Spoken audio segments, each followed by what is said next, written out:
Olá, aqui é o reverendo Hélio de Oliveira Silva, pastor da Igreja Presbiteriana de Vila Nova, em Goiânia. Nós estamos iniciando nessa manhã as nossas meditações para as comemorações da Semana da Ressurreição. De hoje até quinta-feira, todas as manhãs, por volta das 7h30, nós colocaremos à sua disposição uma pequena meditação sobre as 4 ironias da cruz, narradas no texto de Mateus 27, do verso 27 até a primeira parte do verso 51. Hoje eu gostaria de meditar com vocês no texto de Mateus, capítulo 27, do verso 27 a 31, aonde está escrito o seguinte: Logo a seguir, os soldados do governador, levando Jesus para o pretório, reuniram em torno dele a corte. Despojando-o das vestes, cobriram-no com um manto escarlate. Tecendo uma coroa de espinhos, puseram-lhe na cabeça, e na mão direita um caniço. E ajoelhando-se diante dele, o escarneciam, dizendo: Salve, rei dos judeus! E cuspindo nele, tomaram o caniço e davam-lhe com ele na cabeça. Depois de o terem escarnecido, despiram-lhe o manto e o vestiram com as suas próprias vestes. Em seguida, o levaram para ser crucificado. Todos nós sabemos o que é uma ironia. A ironia expressa significado por utilizar palavras que normalmente significam o oposto do que está sendo dito. Às vezes, a ironia é intencional. O falante sabe que está usando de uma ironia. Outras vezes, a ironia ela é perniciosa. Há uma ironia também que é bastante divertida. Mas todos sabemos que a ironia tem o poder, especialmente na narrativa, de trazer uma situação a um foco nítido. Muito frequentemente, é a ironia na narrativa que capacita os ouvintes e os leitores a perceberem o que está de fato acontecendo. A ironia provê uma dimensão de profundidade e nitidez que de outro modo estariam ausentes se não a percebêssemos ali. Dos escritores do Novo Testamento, os mais dados ao uso da ironia são Mateus e João. Na passagem que nós acabamos de ler, e nela toda, Mateus revela o que aconteceu quando Jesus foi crucificado. Mas ele o faz apresentando 4 grandes ironias que mostram aos leitores atentos o que realmente estava se passando ali. Permita-me recordar a todos o contexto. E a essa altura, Jesus já havia estado perante os olhos públicos por 2 ou 3 anos. E Mateus então mostra aqui para nós, no capítulo 27, no seu final, 4 ironias. Ele diz no verso 27 a 31, o homem zombado como rei é o rei. Do verso 32 a 40, o homem que está totalmente sem poder é poderoso. Do verso 41 e 42, o homem que não pode salvar a si mesmo, este mesmo salva os outros. E no verso 43 até a primeira parte do 51, o homem que clama em desespero, ele confia em Deus. Para essas meditações, nós faremos uso do livro Escândalo, do Dr. Donald Carson. O primeiro capítulo desse livro, ele trata dessas ironias da cruz. E cada manhã nós queremos meditar em uma delas com os irmãos. Hoje eu quero meditar sobre a primeira ironia, que nos mostra que o homem que é zombado como rei, na verdade, ele é o rei. Versículo 27 até o versículo 31. E assim então o contexto nos mostra que Jesus já estava trabalhando, pregando o evangelho, visitando as aldeias e agora em Jerusalém já há 3 anos. Isso é o tempo do ministério público de Jesus. No entanto, agora ele se tornara inimigo das autoridades políticas e religiosas. Eles tinham inveja da popularidade de Jesus. Eles temiam o seu poder político potencial e eles suspeitavam dos seus motivos. Eles se perguntavam se o número crescente dos seguidores de Jesus poderia tornar-se em rebelião contra o superpoder dominante na época, o poderoso Império Romano. Pois eles pensavam, só poderia haver um resultado num conflito direto com Roma. Por isso, Jesus tinha de ser destruído. E eles conseguiram um julgamento irregular.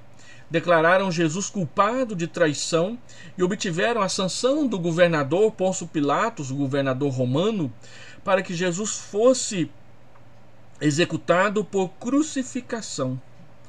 Tudo isso, eles pensavam, era política e religiosamente apropriado. Eles estavam pensando no melhor para a nação judaica. Então, nesse texto, Mateus 27, 27, nós pegamos o relato imediatamente após o pronunciamento da sentença por Pôncio Pilatos. Naqueles dias, não havia para os prisioneiros uma longa demora no corredor da morte, como nós tanto ouvimos falar na mídia hoje em dia. Uma vez que a pena capital era determinada, o prisioneiro era levado e executado em poucas horas ou, no máximo, em alguns poucos dias. No texto que nós acabamos de ler, vemos os soldados preparando Jesus para a imediata crucificação.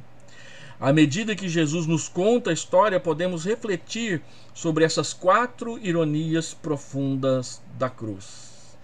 E então, eles começam a zombar de Jesus. E nós vamos observar aqui no texto que a grande ironia é que toda a zombaria dizendo que Jesus é o rei era a mais pura verdade. O homem que eles zombam como rei é o rei. Então, aparentemente, Jesus já tinha sido açoitado antes, como parte do seu interrogatório. Logo após proferida a sentença da crucificação, ele é açoitado novamente, diz o versículo 26. Isso foi um procedimento bem padrão para aquela época. Era costumeiro açoitar os prisioneiros antes de levá-los à crucificação. Mas o que aconteceu, de acordo com o relato dos versículos 27 até o versículo 31, não foi um procedimento padrão. Eles fizeram diferente com Jesus. Parece mais aquela diversão dos soldados que estão no quartel. Os soldados do governador se reúnem em torno de Jesus. Despojam-lhe as vestes e o cobrem-no com algum tipo de manto escarlate, fingindo que ele, de fato, era o rei. Em seguida, eles tecem alguns cordões de espinhos de videira, cujas pontas chegam a 15 ou até mesmo 20 centímetros, e colocam sobre a sua cabeça. Então o coroam com uma coroa de espinhos, de forma cruel. Põe um caniço em suas mãos, fingindo ser um cetro. Prostrando-se alternadamente diante de Jesus em reverência zombeteira e espancando-o com crueldade brutal, eles clamam: "Salve, Rei dos Judeus! Salve, Rei dos Judeus!" E completam a aclamação por cuspir na face de Jesus e bater nele repetidas vezes com o cetro de motejo. A Bíblia deixa claro para nós que há risadas escarnecedoras e estridentes por parte dos soldados, que mantém o recinto animado até que os soldados se cansam dessa sua prática esportiva. Agora eles vestem a Jesus com as suas próprias vestes e o texto termina dizendo que ele é levado para ser crucificado. No entanto, Mateus sabe, os leitores sabem e Deus sabe que Jesus de fato é o Rei dos Judeus. Caso tenhamos esquecido o tema, Mateus o recorda 2 vezes nos versículos seguintes. O títulos, a acusação contra Jesus estava pregada, ou o título estava pregado na cruz acima da sua cabeça. E lá estava escrito em 3 línguas: "Este é Jesus, o Rei dos Judeus." Mateus 27, 37. Conforme o versículo 42, os escarnecedores continuam zombando de Jesus como Rei de Israel. Ainda mais importante é destacar que Mateus havia ressaltado o tema em todo o seu evangelho: Jesus é o Rei de Israel, é o Messias prometido. O primeiro versículo do evangelho diz: livro da genealogia de Jesus Cristo, filho de Davi, filho de Abraão, Mateus capítulo 1, versículo 1. A genealogia apresentada em seguida é interrompida um tanto artificialmente em 3 sessões de 14 gerações, sendo que a sessão central de 14 gerações envolve os anos em que a dinastia de Davi reinou em Jerusalém. Até o número 14 é um código que representa o nome Davi.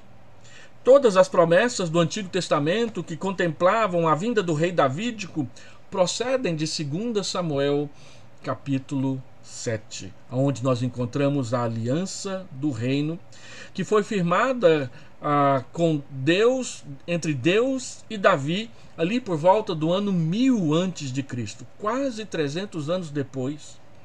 O profeta Isaías pronunciou alguém que se assentaria no trono do seu pai Davi, mas que também seria chamado Maravilhoso Conselheiro, Deus Forte, Pai da Eternidade, Príncipe da Paz. Isaías capítulo 9, verso 6. O capítulo inicial do Evangelho de Mateus continua a falar sobre essa antecipação do Antigo Testamento.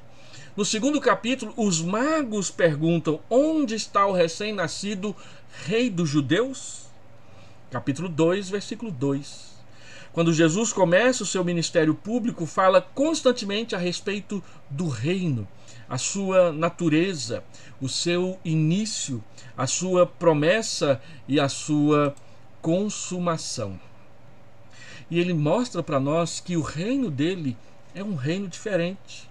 Em algumas das chamadas parábolas do reino, as histórias contadas por Jesus o apresentam às vezes como o próprio rei.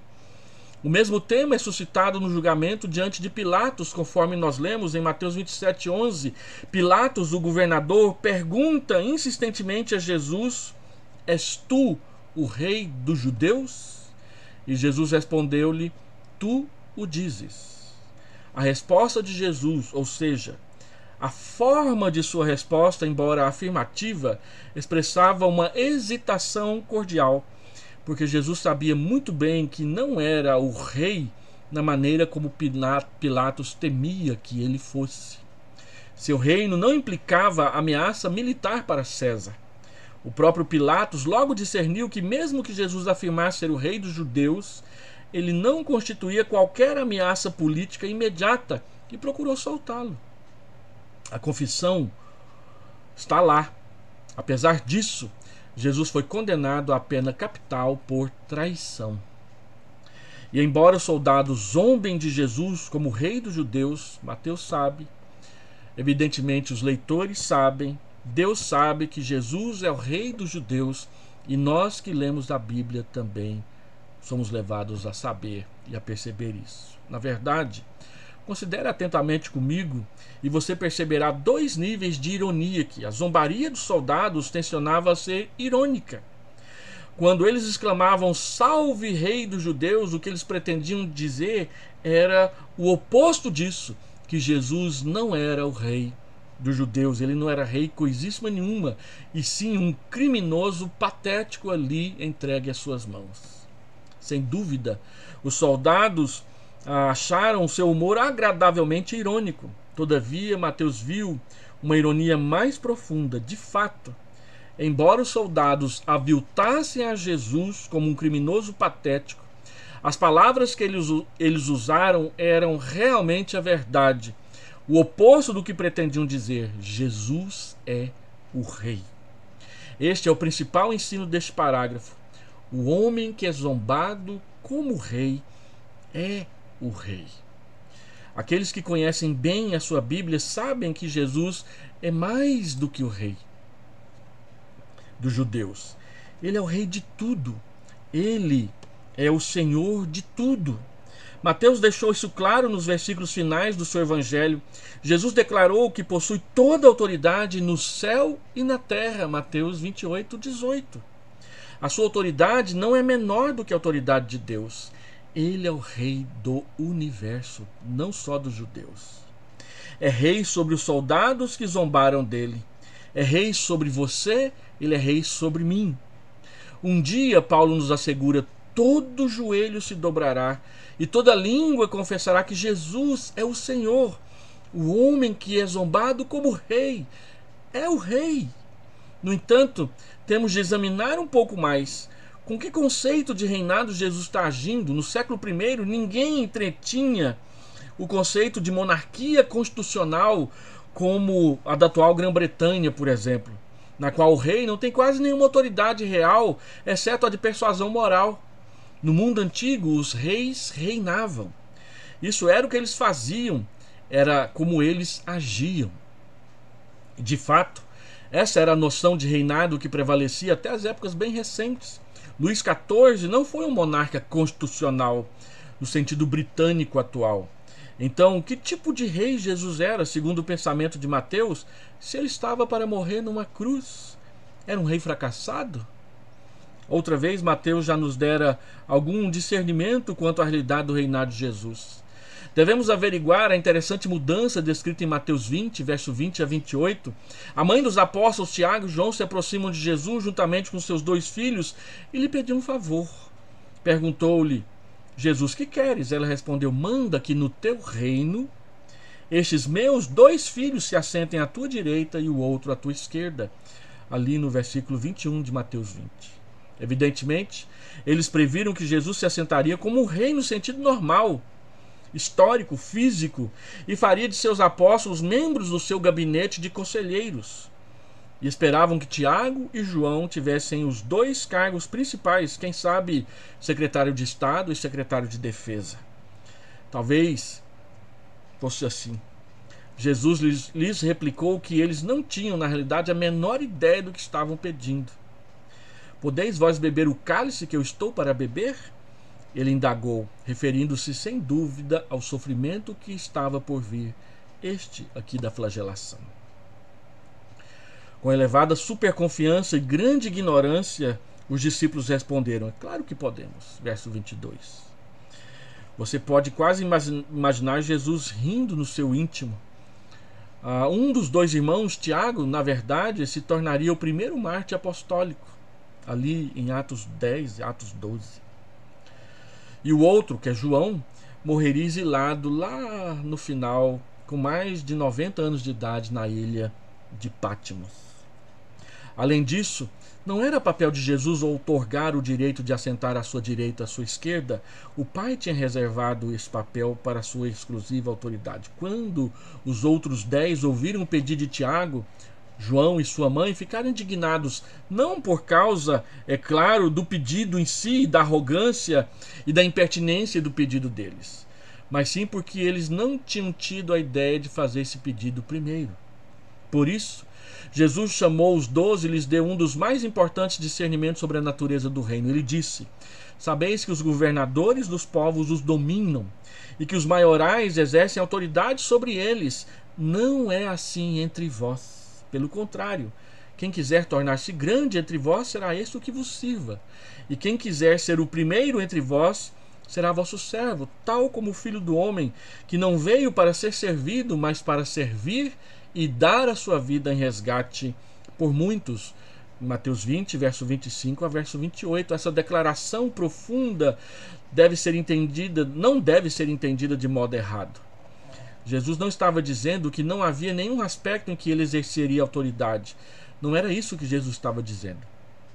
Nos versículos finais de seu evangelho, Mateus nos lembra, como já vimos, que Jesus reivindica toda a autoridade no céu e na terra. Pelo contrário, o que Jesus pretendia dizer era algo assim: os reis, presidentes e governantes deste mundo caído exercem sua autoridade motivados por um profundo senso de autopromoção,